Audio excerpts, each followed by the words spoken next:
right. Oh.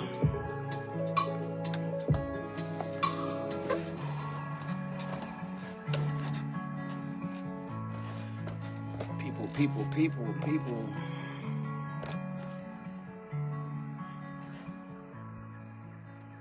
Tone this all down for y'all. Hello. How's everybody doing? I hope wonderful. I've been taking a lot of time to personally message people and just be like, I'll wake up in the morning and I'll be like, I just hope the vibes are good. I hope everybody's feeling well, being safe, communicating with their family members and talking to people, making sure that everybody's being on their P's and Q's and being mindful of everybody's space. Speaking of space, I have a lot of things going on. I like to share these things with you guys and talk to my viewers, and I become more inspired every day by the things that they say to me and the ways you guys personally contact me after these episodes, and we all kind of vibe out together. It's like a big kumbaya through the internet on some low-key shit. But I've really enjoyed this journey. I want to say this is episode 18. It might be episode 19. But welcome. This is DTJ Rap Studios. I am your host, ID, and this is IDyourself, the Facebook-based freestyle improv podcast where we kind of just wing it. We kind of just get to talk. You feel me? There's no rules to this shit. We just don't disrespect anybody. You feel me? It's all energy. It's all vibes. But in that sense, I've been kind of taking a listen to the things that are going on the internet in the last week, 2 weeks or so. It's been a while since my last pod, but it's gotten kind of wild out there in these streets. I got some music news that I've been coming across. I've got some local news I was coming across. Obviously the politics are going on. We all have a big ear out for that right now. So it's just a lot. There's a lot to kind of cover. I'm not gonna really cover everything because I'm kind of just winging it here. But that's how I like to do. I like to just wing it. You know what I'm saying? It's easier to not really have a direction. You kind of just have a general sense of what you want to talk about, or what you want to touch base on, right? I'll pull my notes up here. Let me get my notes ready, man. Hope everybody's good though, man. I've been kind of vibing out low key, not really being out nowhere, you know what I'm saying? Just being at the crib, but doing a lot of music, you know what I'm saying? I got a video shoot this weekend. I got an internship next week at a FM radio station, so potentially I'll be working as a radio personality at a FM station here soon that you guys can catch me on. And my goal is to potentially, make IDyourself, as a bigger platform for people to come and share their feelings and thoughts and vibes and energy with. It's all too easy to feel boxed in and have nowhere to put your emotion. And if there is a platform for people to just step up, take a microphone, and speak their truth, I feel like that should be a readily available and accessible commodity. So we're here for cultural competent therapy is what I like to call it. There's a lot of people that are on one side of the fence and they've never had a chance to hop on the other side of the fence to understand the perspective of another person, whether that be religion, whether that be general views, whether that be why you didn't take the trash out yesterday. You know what I'm saying? A lot of people feel like there's a reason for a lot of these roles that people play in one another's lives. Give me just a moment, I'm sorry. But in general though, I definitely feel like you should be held accountable for your role. You know what I'm saying? You should definitely be held accountable for what you do in a person's life, or the vibes and energy that you put off in order to receive back the reciprocation that you get. So let's get right into it. Who I got first? I said I wrote down what infestation could you live in with and which you could live without. like I'm from Cali, right? So I mean, back in the day in California, we'd have mad infestations of ants, my nigga. Like, we used to live on bunk beds, when I lived, but we used to have bunk beds in the house we lived in.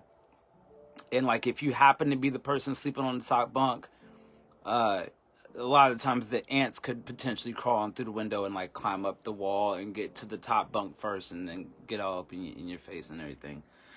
Typically speaking, around like Compton area, Bakersfield, yeah, I mean, like, a lot of my aunties live around that area, and we don't sleep on the top bunk when you're kids because there's too many drive-bys and you can get hit by a straight bullet. So realistically speaking, it doesn't happen often, but I think that roaches aren't that bad. I've had some fly problems. That's a bad problem. I can't deal with flies. That's not a thing for me. I've had somebody with a couple different houses I lived in where they had bee problems. There's a lot of infestations I feel like I probably couldn't deal with, but there's a lot that I could. I feel like people don't stretch themselves to their limits when it comes to the things that they don't want to put up with. You feel me? A lot of people have pet peeves, but at the same time, like, you're not drinking brown water. You feel me? So let's just kind of keep it real with one another in that sense. My next tidbit: stop counting the layers of your family members in order for you to get some pussy. If that made sense, right? So it's like, it's all too often I see like a person trying to like justify a relationship that they're creating with a person that's already married into their family. Yeah, I mean, like, oh, well, this is my such and such count cousin, or this is my fourth cousin married in from my auntie such and such that got divorced by such and such. Like, bro, like, you mean to tell me that you can't take a cruise, a ferry, a trip? Yeah, I mean, you can't find any other person on this planet to be symmetrical with your ideals and for you to create a relationship with. You have to go after these like cousins of yours. I don't understand this shit at all. Like, I'm watching all over the internet, and like, I see it in different shows. I'm not gonna speak on the show or the platform per se, but like, I noticed that people are openly speaking about being alright with hitting on like a fourth cousin or something. If that's a person that is deemed as your family member, you should have no kind of emotion in that direction, you know, in your heart. That's just how I feel. It says, imagine, I wrote down, it said, imagine not being able to taste or smell for like 6 months. And that's basically because that's what coronavirus could do to you. You know, I urge all the time for people to stay safe and stay home, and, you know, not over engage. No, you know, super big parties, and then at bar work, don't go to the bars, stop going to the clubs, leave the mall alone, order shit, do what you're supposed to do. You feel me?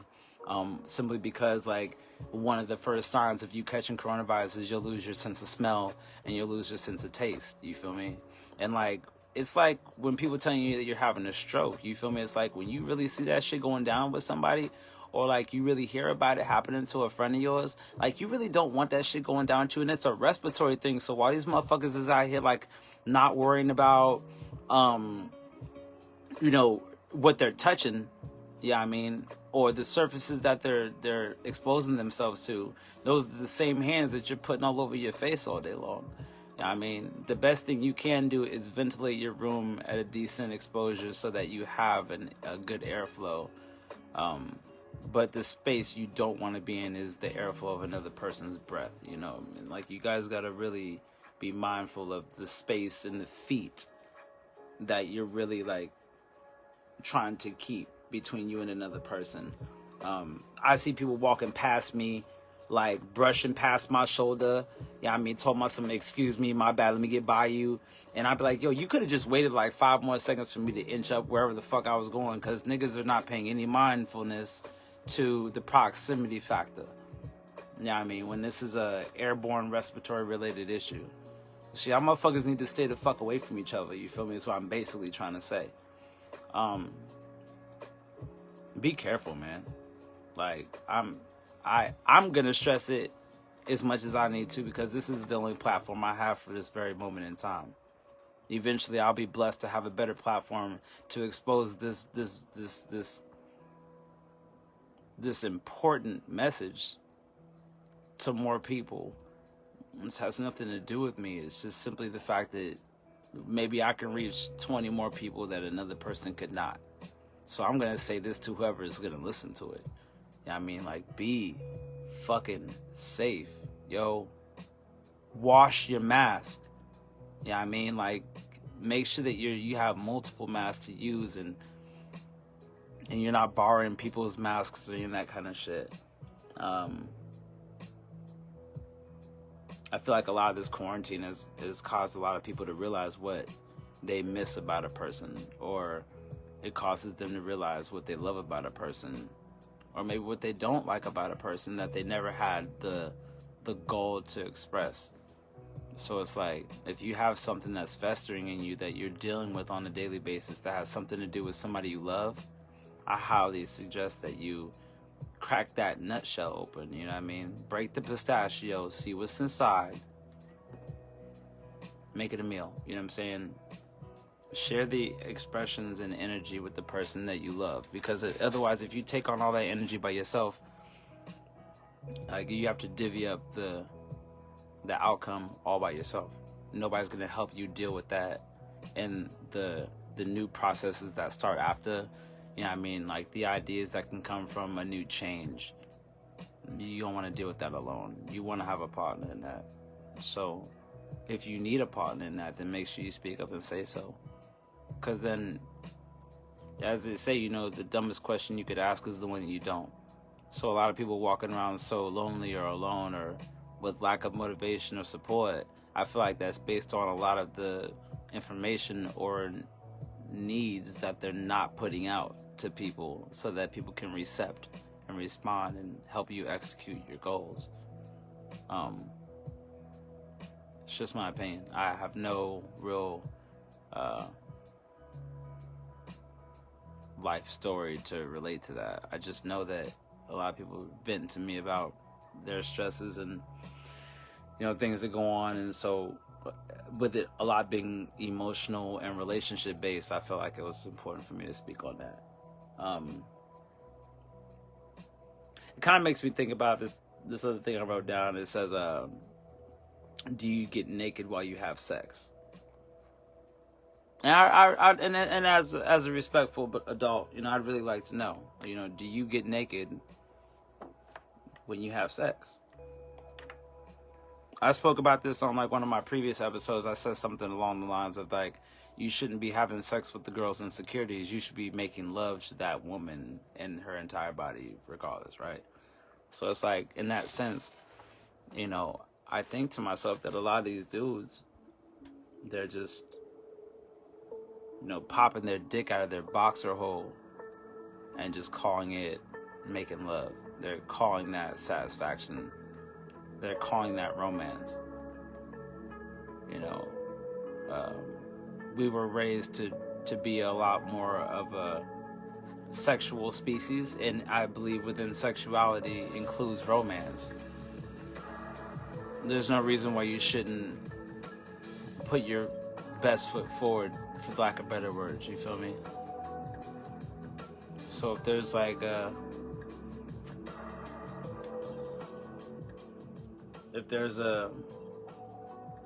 euphoric feeling that you receive from a person that you deal with, I urge you to show them any and everything you have to offer. Because trying to shortchange them to stroke your ego for a better moment, you might have just lost a really important person that will be there forever if you say something. You know what I mean? And if you don't say nothing, ain't nothing gonna happen. So like, realistically, like, it's a lot of this shit common sense, you feel me? But common sense ain't so common no more. So I feel like it's just like somebody gonna get up on the internet and say a lot of this shit, even if I don't. So I'm just trying to be practical here and just speak to the people. You know what I'm saying? Women be listening. You know what I mean? I'm pulling 1,000, give or take 600 to like 1,000 views on my Facebook lives, and I don't know who's viewing my shit. They don't allow me to view this shit. I'm just putting the energy out there, you feel me? So it's like, if you're listening to this shit, I'm telling you, like, yo, for real, tell her what's up. Tell her that you'll put more effort in next week. Tell her you'll try to stop yelling or whatever's going on, and then really try. Because then, like, she'll owe you one, my nigga. Because if she keeps doing whatever the fuck is going on, then it's going to be a point where you pull her card and you're like, yo, what the fuck happened? Like, I'm working on this, I'm working on woo-doo-woo-doo-woo, but you ain't doing nothing. When you had, at a certain point, you had to be held accountable for the shit you weren't doing. So hold yourself accountable, you know, bite the bullet, handle your business, and take care of your spouse. Take care of your family. You know what I mean? Your four walls are the only most important things to you right now in this quarantine. If you're not putting healthy energy in the four walls that you live around, you're going to, like, marinate, produce, and, like, exude, like, toxic emotion. And then you're going to lose more friends than gain in the midst of your turmoil. Like, that's just not something I would wish on anybody. You know what I'm saying? I feel like at a certain point, you should have done so much for your woman. You should be able to stand up like a goddamn statue. And she should just let her tongue melt as she traces your name all across your body with her tongue. Like, you know what I'm saying? Like, it being extra about it right now. But it's like, you get what I'm saying? Like, you should just be able to have done so much to be a good man or a good husband or a good spouse or a good wife or whatever, that you're compensated it tenfold, my nigga. Like, you should just be good. And so I feel like if you're doing your job, you'll get what's coming to you. Next note, what do I got? Oh, did you know that America, it says here, America has the highest drug consumption of the entire world. Nobody buys more heroin, cocaine, and drugs than America. Nobody. Any drug you get, acid, opioids, all that shit, like shrooms. I mean, obviously they grow here, but it's like nobody buys more drugs in America. That says a lot, you feel me? So it's like, can we just like tone it down on the rolling on the drugs all the time? You know what I mean? Weed is cool, yo. Like, weed is chill. But y'all need to get off these fucking acid trips and shit. I don't think that psychedelics are...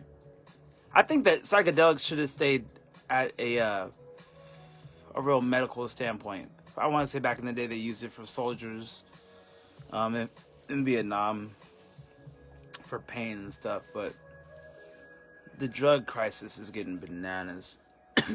And like, the black market obviously thrives on that, and money makes the world go around, I guess. But again, you know, if my voice could reach anybody, then hopefully it reaches the right person. Excuse me. And hopefully they do right with the information. What else I got? Excuse me. I think that I'm weird for this. But like, I went grocery shopping the other day, and like, I found myself like, all right, look. So like, my hand was on the chips, right? So the chips was like right here, and my hand was like right here. But like, I kept touching all the chips the whole way back of the whole thing in the aisle until I got the biggest bag of chips. And when I felt the biggest bag of chips, oh, I pulled that motherfucker out. It was like 5 bags of chips back. But niggas was looking at me like I was crazy in the Walmart. But I'm like, yo, you ever go to a gas station and get a bag of chips and you got like 7 chips in the bag? So I go there and I reach through all the chips to find the biggest bag of chips. If that's weird, I at least got that off my chest. I wanted to let everybody know that I did. I also eat ketchup sandwiches. I mean, I've had that since I was a kid. I love ketchup. I don't know why I love ketchup so much, but I've ate ketchup sandwiches since I was a little boy. Another weird thing about me, I think that pee steam stinks. The steam from your piss. Yes, that's what I'm talking about. It's like, you ever like go outside? It has to be cold. If it's not cold, this doesn't count. You feel me? And girls can kind of attest to this too, because I've seen girls take a piss like outside, yo, like outside the bar, right? So like, you ever like go to take a piss outside but you could smell the steam from your piss that you normally don't smell in the summertime if you had to pee outside? Pee steam stinks. Y'all, like, just, you know, try to be mindful and get to a bathroom, you know what I mean? Like, obviously you shouldn't be pissing outside in the quarantine. You can't wash your hands at that point. And on top of that, the steam stinks. That kind of leads me to my next thought. It's like I have a problem with taking a shit after another grown-ass man just took a piss. Like, I mean, if he just took a piss, I can't take a shit no more. Like, if we have a house or we're sharing an apartment, and you ask me if I gotta use the bathroom, and I say no, and then you use the bathroom, and all of a sudden I gotta use the bathroom, and you just got done using the bathroom, and you was taking a piss, I can't take a shit. Because then, like, if I take a shit right after you took a piss, then my face is gonna be right where your balls were just recently at. So whatever air space I'm smelling, whatever that aroma is, that's you. I can't do it. I have, like, pet peeve. I got, like, the weirdest pet peeves, yo. If you have a weird pet peeve, I want you to go ahead and like my status. What's up, Myra? How you doing? But yeah, you know what I'm saying? If you got a pet peeve, I want to know what it is. I feel like my little brother, he doesn't like things to touch on his dinner plate. If something touches on his dinner plate, he won't eat dinner that day. Yeah, I mean, I learned that about him a long time ago. But yeah, I want to know. I need some pet peeves. Let me know what your pet peeves are. I think that people probably have some of the weirdest pet peeves. I have another one. It's not a pet peeve per se, but I have like a $10 syndrome. So like if something is like $9.99.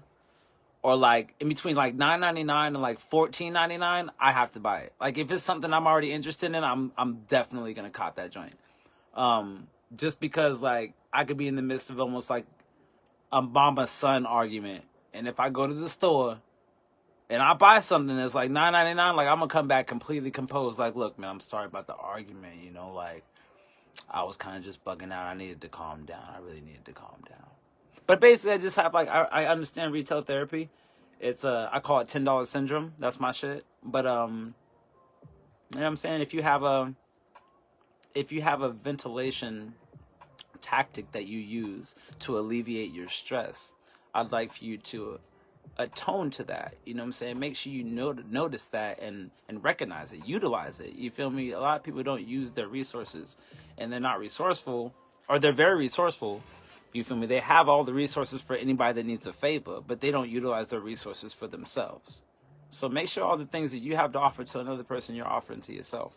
There's no reason for you to shortchange yourself. A lot of people are dope-ass friends to other people, but they're not even dope-ass friends to themselves.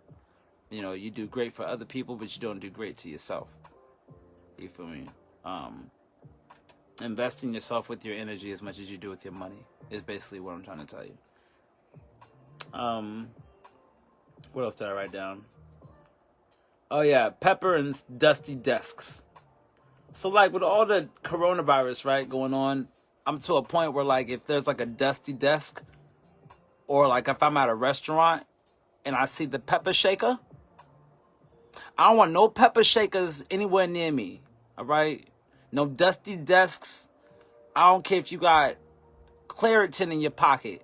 You know what I mean? All that Flonase shit, fuck from around me, yo. Like, it's all love, but fuck from around me, yo. Like, I can't with that shit. Like, a sneeze is the most threatening thing in life right now, yo. Like, coughs are like bullets, B. And I want to say the government had issued like a fucking, like a law or whatever, or a bill that they passed to where like if you do sneeze or cough on somebody and it's intentional to harm, that they can charge you with like attempted murder or some shit like that. Like it's just bad. You know what I mean? What happened to will work for food? Talk to me, people. What happened to that? Will work for food. I remember back in the day, you go down the street, you hit the block, you about to hit that red light and take a right, and right before you do, you see a man with a sign that said, will work for food. And I swear to God, like back in the 90s, like early 2000s, will work for food worked. Them niggas will pull over or something and be like, yo, you know what? I really could use some help painting my house today. Or I really could use somebody to shovel these leaves out the yard. But there's so many swindling ass niggas these days. The will work for food sign don't even work for niggas no more. Nobody works for food, nigga. Although when you have a job, you eat though, right?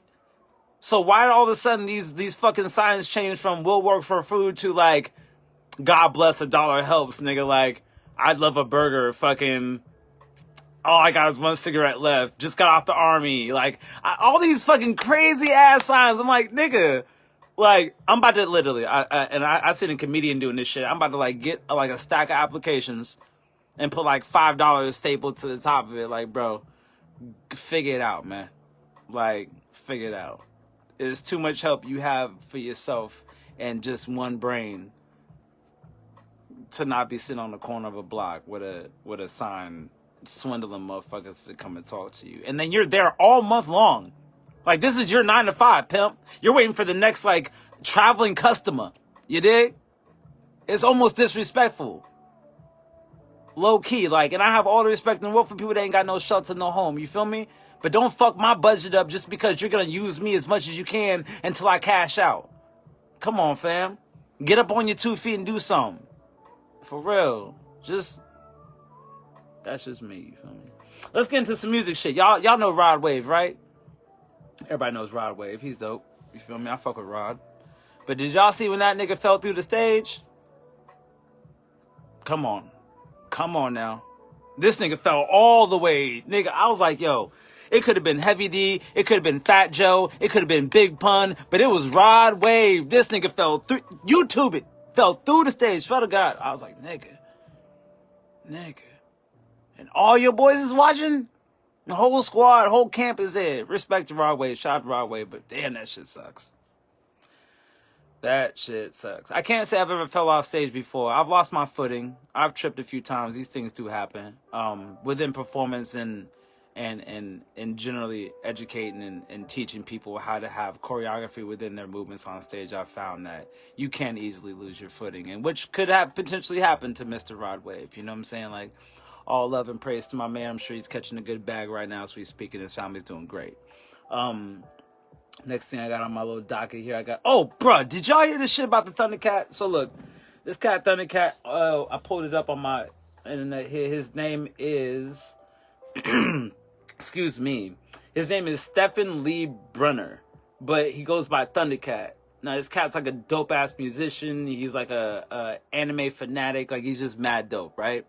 This dude was sitting on an interview talking to somebody, right? And I'm watching the interview, and at a certain point in the interview, there was like, hey, I want you to tell us one of the most like, one of the biggest like musical moments that you ever had in your life, right? And so fucking, he's explaining that basically, Stevie Wonder was gonna do a show with Thundercat, right? So Stevie Wonder's like making this like super special guest appearance at this like undisclosed location and shit. And Stevie's in the back or whatever, getting like ready for his performance. He's getting his mic check and getting his jacket all ready. He's got his shades on. You know what I'm saying? You know how Stevie do. And so Stevie come out and like Thundercat's already on stage, right? Stevie comes out and then Thundercat gives Stevie the microphone and they're singing the song All I Do, right?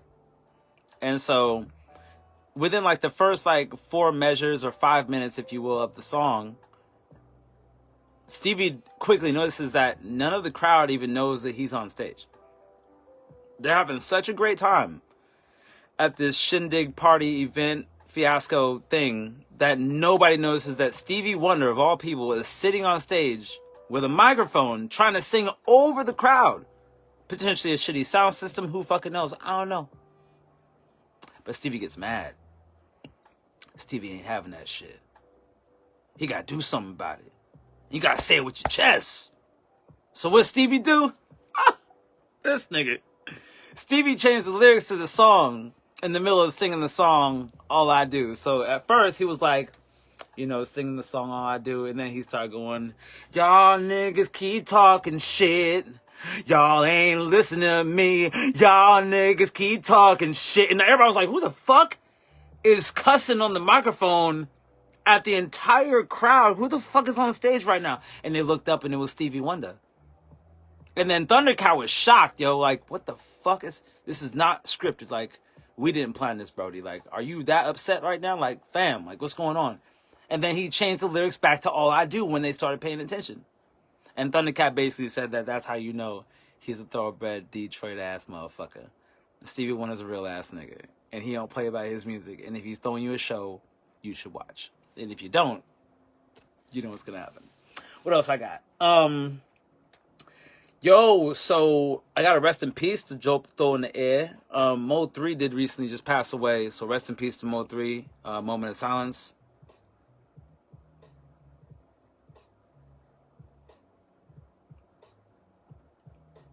You know, I definitely listened to Mo's music a lot. He was really like, he was a recent buzz in my playlist. Like I probably know like 2 of his songs, but I'm pretty sure he's been probably rapping for over 10 years. Mo 3 recently passed away.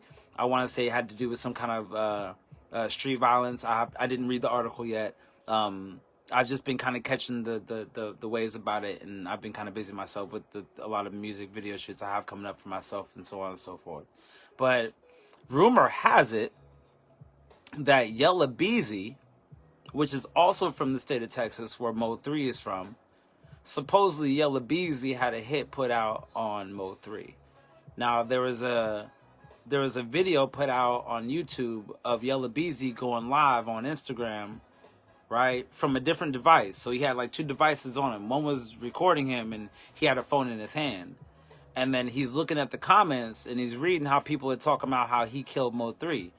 And like the whole time he's just like, oh, what the fuck y'all niggas talking about? Like he has no idea, right? Now whether that's because he didn't know that he was dead or whether he just had nothing to do with it, I have no idea. But you know, shout out, big love, and rest in peace to Mo 3.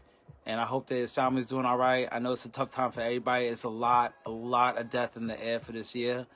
And you know, at a certain point, I kind of tuned out and stopped paying attention so I can just kind of get my equilibrium back, you know, and keep my energy right. But, you know, shout out to them. On some dope shit. Busta Rhymes' album is dope. I love how he spoke about a lot of black culture. He kind of gives me more inspiration to do homeschooling, only because as an American black man, I learned that, you know, American public school doesn't teach you black history. They teach you American history. And they won't even guide you towards your heritage. You know what I'm saying? You have to do that within your family. And we had to learn that the hard way. And so I feel like if you were to listen to Busta Rhymes' album, within Busta Rhymes' album, he deeply expresses the culture of the black man and a lot of our history and some names that you guys probably don't even know about. So if you haven't had a chance to, please go take a look at Busta Rhymes' album. That shit is on fire. What else I got? Oof, goddamn. Y'all saw Lil Pump was fucking endorsing Trump. Shout out to fuck Trump Nation, you feel me? Fuck Trump Nation. But at the time when Trump was running, I saw Lil Pump, and as Trump called him a little pimp, I saw Lil Pump was endorsing. This is the kind of shit we need to stop. You feel me? We need all of our black men and all of our black women supporting one another. And that doesn't include orange colored crayons. So let's just get it right, get it tight. You feel me? I'm hearing things about Kanye running in the next 4 years. I have no opinion on that just yet. You know, I want to have an opinion on it. Just like any person meeting a person for the first time wants to have an opinion on them. But you have to let their personality grow on you and or off of you to see what it's going to even do for you or how it's going to harm you if you were to keep that person around, right? So I got to kind of wait and see how that's going to develop for me personally. Another rest in peace, unfortunately, another rest in peace. The baby's brother had committed suicide recently. So I'm going to give a moment of silence for that also.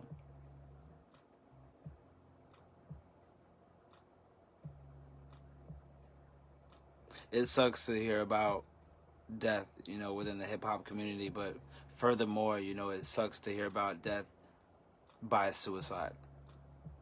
I feel like that's... When a person commits suicide, to me, a young person that was close to that person should have had a hearing aid. Somebody didn't hear this man's cry for help. However he chose to formulate that. You know, when I'm upset with the person I'm dating, I'll like play the kind of music that I'm thinking or feeling emotionally around them. And if that don't work, I'll like write them a poem. If that don't work, I'll record a song that's about them. If that don't work, then I'm gonna try to have a serious discussion with them. If that don't work, then we escalate from there. But it's like everybody has their process and ways of showing their pain. And if you're not paying attention to if you're not paying attention to each individual as an individual, then you won't see what kind of signs they're trying to show you. Everybody has their way of showing signs. If you're not paying attention or give a fuck enough about anybody that you're dealing with, then you're just going to not see the signs. Something's going to go all the way left, and you're not going to have a way to fix it because you didn't even see it coming.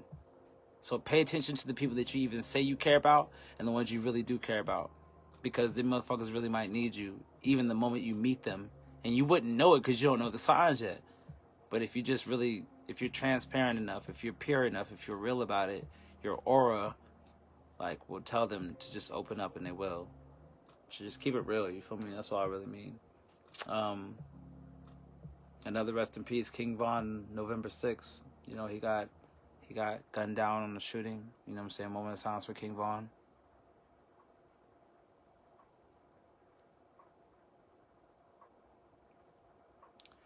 Shit is just... Yeah, I don't want to spend too much time on these deaths, you feel me? I want to say that's the last rest in peace I have for this evening on this episode, you feel me? But I never let a lot of the light shine too brightly without us understanding that there are shadows in the darkness, and we need to pay attention to things that are going on around us so that we can prevent for people that we love being hurt the same ways that we're watching other people's loved ones be hurt.